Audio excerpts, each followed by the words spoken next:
So the Atlanta Hawks just traded Jonte Murray. And in my opinion, this is interesting, but it also shows you where the Atlanta Hawks are going towards in the future. They traded him for Larry Nance, Dyson Daniels, and 2 future first-round picks. In my opinion, that's a pretty good haul. Larry Nance and Dyson Daniels are 2 really good players, and the picks are nice. What's more important, though, is the clear plan that Atlanta seems to have right now. They are essentially saying, we want to build this team around Trae Young. That's what we want to do.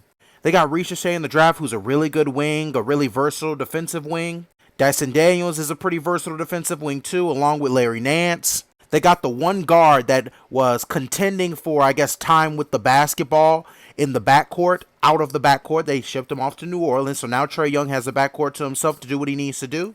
They got a backup big man in Larry Nance. And they already have a good defensive wing in DeAndre Hunter, along with a couple of others. I expect to see improvement, but I see the plan and I see the vision.